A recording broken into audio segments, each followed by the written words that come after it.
আজি 26/9/2024 বৰ্ষৰ প্ৰাতঃ মুৰলী ওম শান্তি বাপ-দাদা মধুবন। আজি বাবাই কৈছে, মৰমৰ সন্তানসকল, সদায় শ্ৰীমতত চলা এয়াই হৈছে শ্ৰেষ্ঠ পুৰুষাৰ্থ। শ্ৰীমতত চলিলে আত্মাৰ দীপক জ্বলি উঠে। প্ৰশ্ন: পুৰা পুৰুষাৰ্থ কোনে কৰিব পাৰে?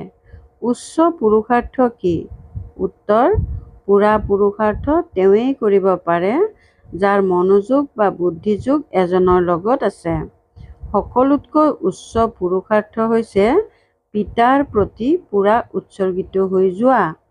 উৎসৰ্গিত হৈ যোৱা সন্তানসকল পিতাৰ অতি মৰমৰ হয়। প্ৰশ্ন: সঁচা দীপাৱলী পালন কৰিবৰ বাবে বেহদৰ পিতাই কোনটো ৰায় দিয়ে? উত্তৰ: সন্তানসকল, বেহদৰ পবিত্ৰতা ধাৰণ কৰা। যেতিয়া ইয়াত বেহদৰ পবিত্ৰতা হবা, এনেকুৱা উচ্চ পুৰুষাৰ্থ কৰিবা, তেতিয়া লক্ষ্মী নাৰায়ণৰ ৰাজ্যত যাব পাৰিবা, অৰ্থাৎ সঁচা দীপাৱলী বা ৰাজ অভিষেকৰ দিৱস উদযাপন কৰিব পাৰিবা। ওম শান্তি। সন্তানসকলে এতিয়া ইয়াত বহি কি কৰি আছা? চলোতে ফুৰোতে অথবা ইয়াত বহি বহি জন্ম জন্মান্তৰৰ যি পাপ শিৰত আছে, সেই পাপ স্মৃতিৰ যাত্ৰাৰে বিনাশ কৰা। এয়াতো আত্মাই জানে। আমি যিমানেই পিতাক স্মৰণ কৰিম, সিমান পাপ খণ্ডন হৈ গৈ থাকিব। পিতাইতো ভালকৈ বুজাইছে।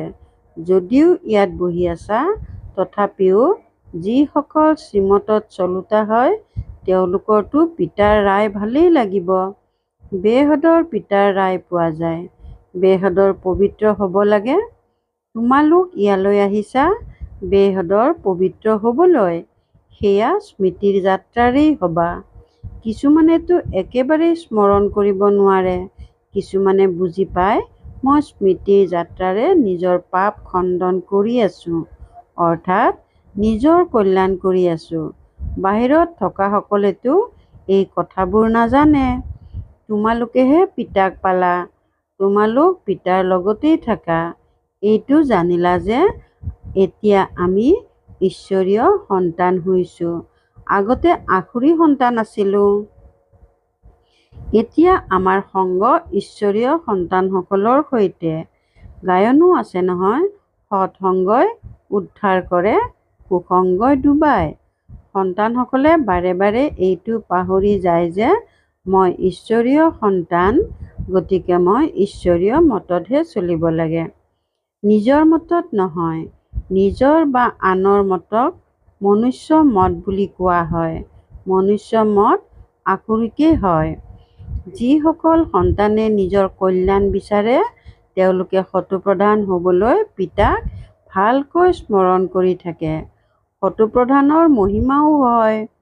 যথাযথ জানে যে মই ক্ৰমানুসৰি সুখ-ধামৰ মালিক হ'মগৈ। যিমানেই শ্ৰীমতত চলে, সিমানেই উচ্চ পদ পায়। নিজৰ মতত চলিলে পথভ্ৰষ্ট হৈ যাব। নিজৰ কল্যাণ কৰিবলৈ পিতাৰ নিৰ্দেশনাটো পায়েই থাকা। পিতাই বুজাইছে, এয়াও পুৰুষাৰ্থ। যিয়েই যিমান স্মৰণ কৰে, তেতিয়া সিমান তেওঁৰো পাপ খণ্ডন হয়। স্মৃতিৰ যাত্ৰা অবিহনেতো পবিত্ৰ হ'ব নোৱাৰিবা। উঠোতে বহোতে চলোতে ফুৰোতে এইটোৱেই ৰুচি ৰাখিব লাগে। তোমালোক সন্তানসকলে কিমান বছৰৰ পৰা শিক্ষা পাইছা, তথাপিও এনেকৈ ভাবা যে আমি বহুত দূৰৈত আছো। ইমান পিতাক স্মৰণ কৰিব নোৱাৰে। শতপ্ৰধান হওঁতেতো বহুত সময় লাগি যাব। ইয়াৰ মাজতে শৰীৰ এৰিবলগীয়া হ'লে তেতিয়া কল্প কল্পান্তৰৰ কাৰণে পদ কম হৈ যাব। ঈশ্বৰৰ হৈছা, গতিকে তেওঁৰ পৰা পুৰা উত্তৰাধিকাৰ ল'বলৈ পুৰুষাৰ্থ কৰিব লাগে। বুদ্ধি এফালেই থাকিব লাগে। তোমালোকে এতিয়া শ্ৰীমত পাইছা, তেওঁ হৈছে উচ্চতকৈ উচ্চ ভগৱান। তেওঁৰ মতত নচলিলে বহুত ঠগ খাবা। চলা নে নচলা, সেয়াতো তোমালোকে জানা আৰু শিৱ বাবাই জানে। সেই শিৱ বাবাই হৈছে তোমালোকক পুৰুষাৰ্থ কৰাওঁতা। সকলো দেহধাৰীয়ে পুৰুষাৰ্থ কৰে। এওঁ দেহধাৰী, এওঁক শিৱ বাবাই পুৰুষাৰ্থ কৰোৱায়। সন্তানসকলেই পুৰুষাৰ্থ কৰিব লাগে। মূল কথা হৈছে পতিতক পাৱন কৰি তোলা। এনেয়ে সৃষ্টিত পবিত্ৰটো বহুত থাকে। সন্ন্যাসীও পবিত্ৰ হৈ থাকে। তেওঁলোকেতো এটা জন্মৰ কাৰণে পবিত্ৰ হয়। এনেকুৱা বহুত আছে যিয়ে এইটো জন্মত বাল ব্ৰহ্মচাৰী হৈ থাকে। তেওঁলোকে জগতক পবিত্ৰতাৰে সহায় কৰিব নোৱাৰে। সহায় তেতিয়া হ'ব যেতিয়া শ্ৰীমত অনুসৰি পাৱন হ'ব আৰু সৃষ্টিখনক পবিত্ৰ কৰি তুলিব। এতিয়া তোমালোকে শ্ৰীমত পাই আছা। জন্ম জন্মান্তৰতো তোমালোক আকুৰিমতত চলিলা। এতিয়া তোমালোকে জানা যে সুখধাম স্থাপনা হৈ আছে। যিমানেই আমি শ্ৰীমতত চলি পুৰুষাৰ্থ কৰিম সিমানেই উচ্চ পদ পাম। এয়া ব্ৰহ্মাৰ মত নহয়, এওঁতো পুৰুষাৰ্থী। তেওঁলোকৰ পুৰুষাৰ্থ নিশ্চয় অতি উচ্চ। সেইবাবেতো লক্ষ্মীনাৰায়ণ হৈ গৈ। গতিকে সন্তানসকলে এই নিৰ্দেশনাবোৰ অনুসৰণ কৰিব লাগে। শ্ৰীমতত চলিব লাগে, নিজৰ বা আনৰ মতত নহয়। নিজ আত্মাৰ জ্যোতি জগাই তুলিব লাগে। এতিয়া দীপাৱলী আহিব। সত্যযুগত দীপাৱলী নহয়, মাথো ৰাজ অভিষেক হয়। বাকী আত্মাটো শতপ্ৰধান হৈ যায়। এয়া যি দীপাৱলী পালন কৰে সেয়া হৈছে মিছা। বাহিৰৰ দীপক জ্বলাই তাতেতো ঘৰে ঘৰে দীপক জ্বলি থাকে। অৰ্থাৎ সকলো আত্মা শতপ্ৰধান হৈ থাকে। 21 জন্মৰ কাৰণে জ্ঞান ঘৃত পৰি যায়। পুনৰ লাহে লাহে কম হৈ হৈ এই সময়ত গোটেই জগতৰে জ্যোতি নুমাই গ'ল। ইয়াৰ ভিতৰতো বিশেষকৈ ভাৰতবাসী, সাধাৰণভাৱে বাকীসকল। এতিয়া সকলোৱেতো পাপ আত্মা, সকলোৰে বিনাশৰ সময়। সকলোৱে হিচাপ নিকাচ নিষ্পত্তি কৰিব লাগে। এতিয়া তোমালোক সন্তানসকলে উচ্চতকৈ উচ্চ পদ পাবলৈ পুৰুষাৰ্থ কৰিব লাগে। শ্ৰীমতত চলিলেহে পাবা। ৰাৱণ ৰাজ্যততো শিৱ বাবাৰ বহুত অৱজ্ঞা কৰিলা। এতিয়াও যদি তেওঁৰ নিৰ্দেশ মতে নচলা তেন্তে বহুত ঠগ খাবা। তেওঁকেই আহ্বান জনাইছা যে আহি আমাক পাৱন কৰি তোলক। গতিকে এতিয়া নিজৰ কল্যাণ কৰিবৰ বাবে শিৱ বাবাৰ শ্ৰীমতত চলিব লাগে। নহ'লে বহুত অকল্যাণ হৈ যাব। মৰমৰ সন্তানসকলে এইটোও জানে যে শিৱ বাবাৰ স্মৃতি অবিহনে আমি সম্পূৰ্ণ পাৱন হ'ব নোৱাৰোঁ। তোমালোকৰ ইমান বছৰ হ'ল, তথাপিও জ্ঞানৰ ধাৰণা কিয় নহয়? সোণৰ পাত্ৰতহে ধাৰণা হ'ব। নতুন নতুন সন্তান কিমান সেৱাধাৰী হৈ যায়। পাৰ্থক্য চোৱা কিমান আছে। পুৰণা সন্তানসকল ইমান স্মৃতিৰ যাত্ৰাত নাথাকে যিমান নতুনসকল থাকে। কিছুমান শিৱ বাবাৰ অতি মৰমৰ সন্তান আহে, কিমান সেৱা কৰে, যেন শিৱ বাবাৰ প্ৰতি আত্মা উৎসৰ্গিত হৈ গ'ল। উৎসৰ্গিত হৈ আকৌ সেৱাও কিমান কৰে। কিমান প্ৰিয় মৰমৰ হৈ যায়। স্মৃতিৰ যাত্ৰাত থাকি পিতাক সহায়তো কৰেই। পিতাই কয়, মোক স্মৰণ কৰা, তেতিয়া তোমালোক পাৱন হ'বাগৈ। আহ্বানেই জনাইছা যে আহি মোক পাৱন কৰি তোলক। সেয়েহে এতিয়া পিতাই কয়, মোক স্মৰণ কৰি থাকা। দেহৰ সম্বন্ধ সকলো ত্যাগ কৰিব লাগে। একমাত্ৰ পিতাৰ বাহিৰে মিত্ৰ সম্বন্ধীয় আদিও যাতে স্মৃতিলৈ নাহে, তেতিয়াহে উচ্চ পদ পাব পাৰিবা। স্মৰণ নকৰিলে উচ্চ পদ পাব নোৱাৰিবা। এইটো বাপ দাদাইও বুজিব পাৰে। তোমালোক সন্তানসকলেও জানা। নতুন নতুন আহে, বুজি পায় যে দিনে প্ৰতিদিনে শুধৰণি হৈ গৈ থাকে। শ্ৰীমতত চলিলেহে শুধৰণি হয়। ক্ৰোধৰ ওপৰতো পুৰুষাৰ্থ কৰি জয়ী হয়। সেয়েহে পিতাইও বুজায়, অৱগুণবোৰ আঁতৰাই গৈ থাকা। ক্ৰোধবোৰ বেয়া। নিজৰ অন্তৰকো জ্বলাই আনৰো জ্বলায়, সেয়াও আঁতৰাই দিয়া উচিত।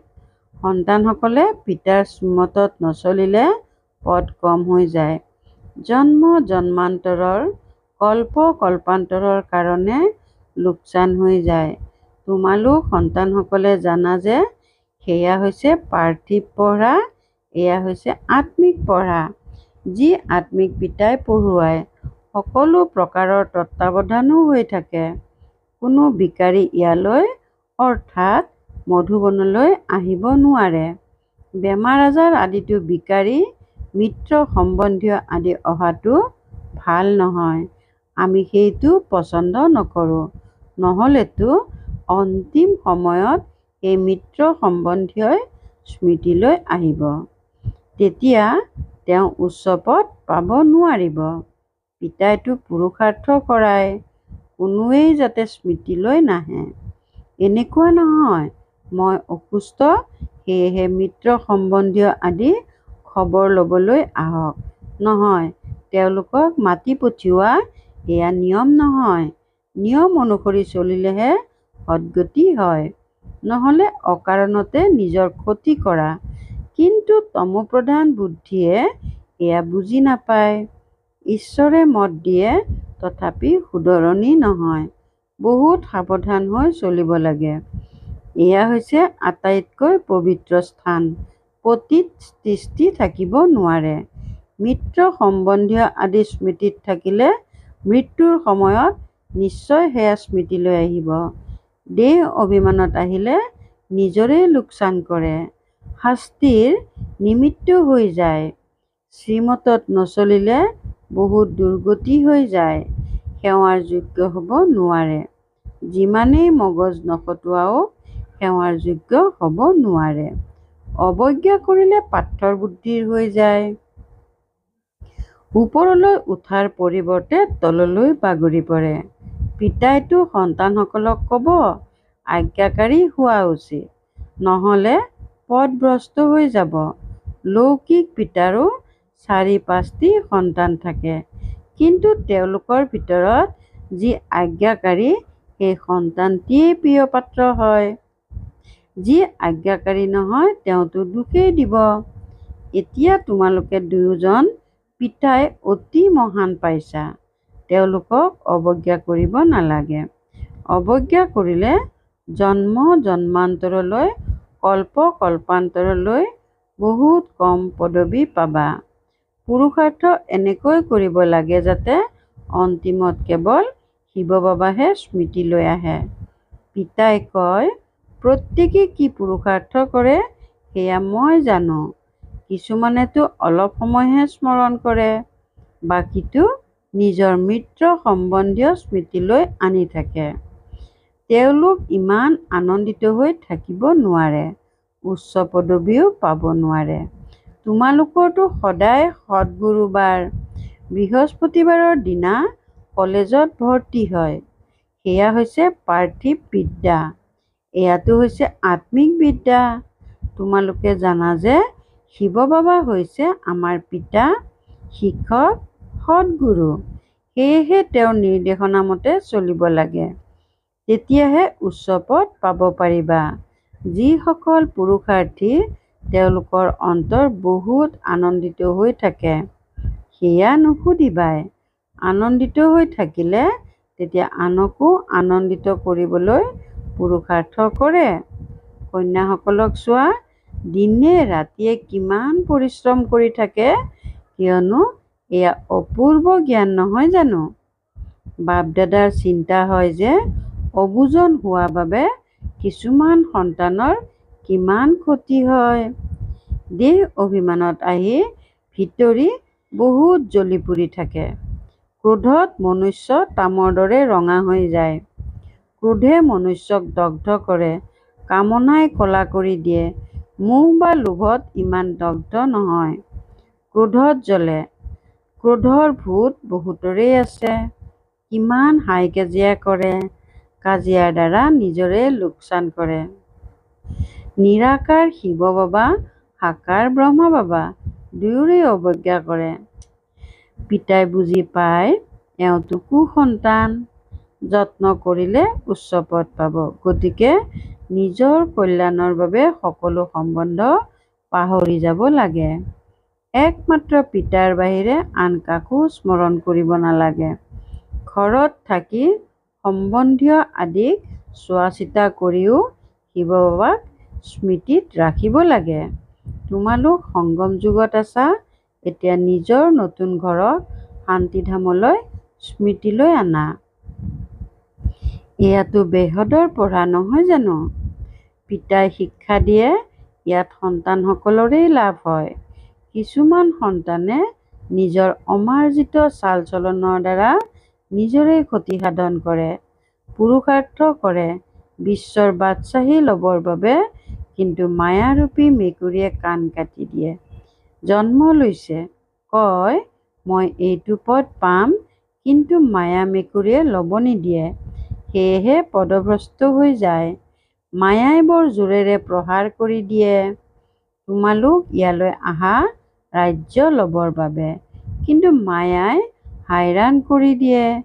পিতাৰ পুতৌ উপজে, বেচেৰাই উচ্চ পদ পালে ভাল হয়। মোৰ নিন্দা কৰাওঁতা যাতে নহয়। সৎগুৰুৰ নিন্দুকে উচ্চ পদ পাব নোৱাৰে।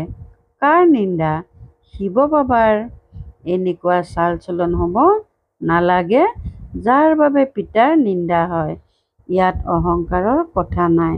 ভাল বাৰু, অতি মৰমৰ কল্পৰ পাছত পুনৰাই মিলিত হোৱা সন্তানসকলৰ প্ৰতি মাতা পিতাৰ বাপ দাদাৰ স্নেহপূৰ্ণ স্মৰণ আৰু সুপ্ৰভাত।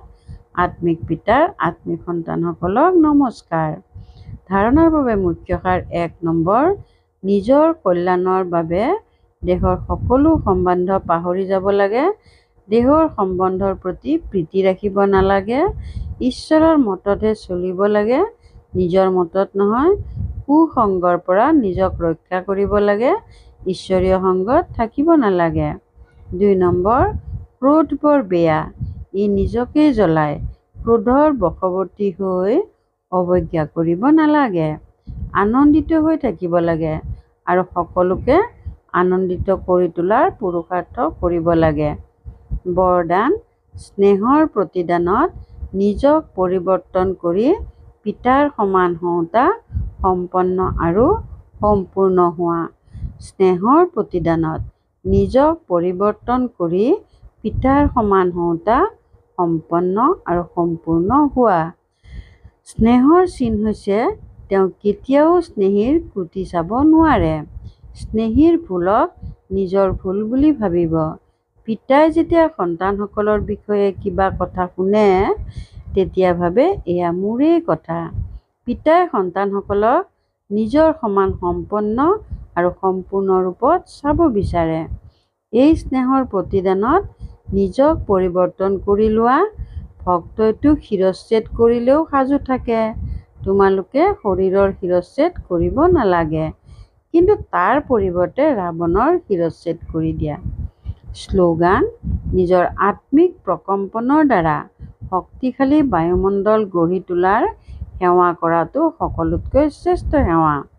নিজৰ আত্মিক প্ৰকম্পনৰ দ্বাৰা শক্তিশালী বায়ুমণ্ডল গঢ়ি তোলাৰ সেৱা কৰাটো সকলোতকৈ শ্ৰেষ্ঠ সেৱা। ওম শান্তি। ইচ্ছামাত্ৰম অবিদ্যা স্থিতিৰ অনুভৱ কৰিবলৈ আৰু কৰাবলৈ আজিৰ অব্যক্ত সংকেত। এতিয়া বিশ্বৰ আত্মাসকলৰ অনেক প্ৰকাৰৰ ইচ্ছা অৰ্থাৎ কামনা পূৰ্ণ কৰাৰ দৃঢ় সংকল্প ধাৰণ কৰা। আনৰ ইচ্ছা পূৰণ কৰা অৰ্থাৎ নিজক ইচ্ছামাত্ৰম অবিদ্যা কৰি তোলা। যেনেকৈ দিয়া মানেই লোৱা, তেনেকৈ আনৰ ইচ্ছা পূৰ্ণ কৰা অৰ্থাৎ নিজক সম্পন্ন কৰি তোলা। সদায় এইটোৱে লক্ষ্য ৰাখা যে মই সকলোৰে কামনা পূৰ্ণ কৰোঁতা মূৰ্তি হ'ব লাগে। ওম শান্তি।